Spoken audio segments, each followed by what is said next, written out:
this. And they thought this might work. Many nuns in this country have abandoned the traditional habit. You see them in modern garb. Did that occur to you as you began this series? Well, the reason why I wear a habit is simply for the practical convenience. I never have to think about what I'll put on. I shave my head so I don't have to worry about a hairstyle. And since I wanted to give all my time to prayer, the less time I needed to spend upon myself, the better. So that's why I wear a habit. What persuaded you in the first place to take up a religious life? Oh, I wasn't persuaded. I had known from babyhood that's what I wanted to do. But how do you know that? Well, I wanted to love God totally, which of course is what everybody's called to do. But for me, because I've got a very small human capacity and are in some ways an inadequate woman, the only way to do it was to be a nun. So I've known always that I was going to be a nun. I was never even tempted to do anything else. But how could you be so certain of that at such a young age? Well, I suppose it's like somebody always wanting to be a doctor or a painter. I felt this is what I was made for.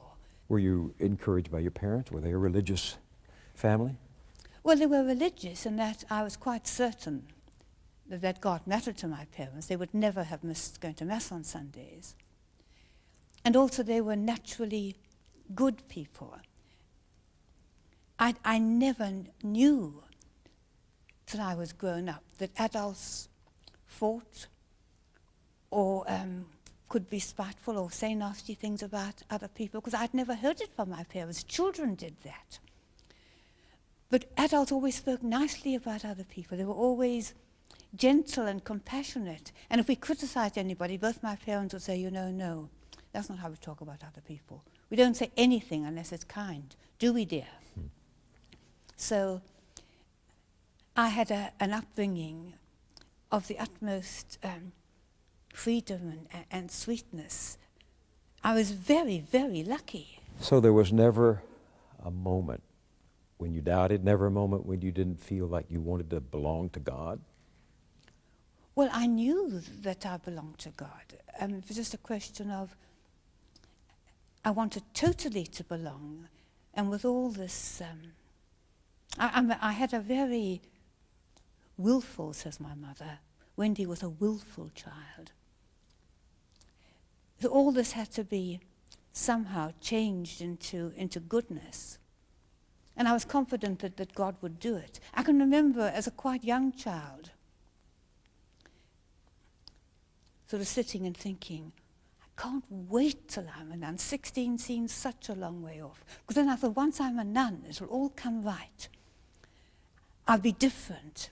And I had to learn that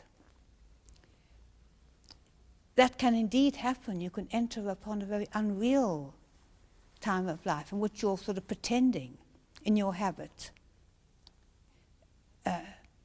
to be somebody quite different. I wasn't Wendy anymore. I was Sister Michael. And Sister Michael was quite different from that silly schoolgirl. I'm not sure I understand that. How was she different?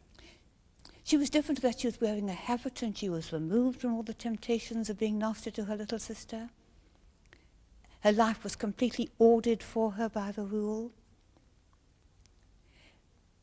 And it took me some time to realize that I had to integrate Wendy, the real Wendy, that silly creature, with my religious life, because what God wanted was me, not a pretend me.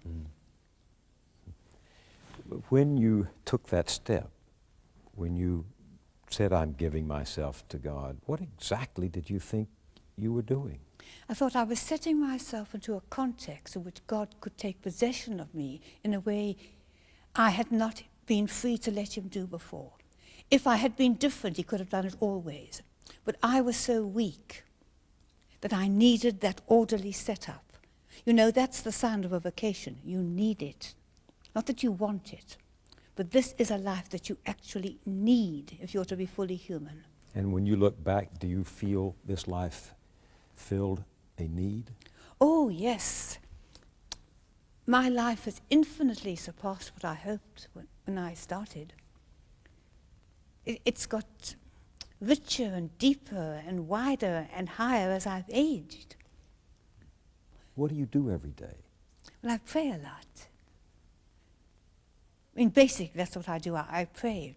I live in the sunshine of God's presence. It's absolute bliss. And although you might think this is bliss, dear Bill, compared, I can assure you it is not. But living in solitude,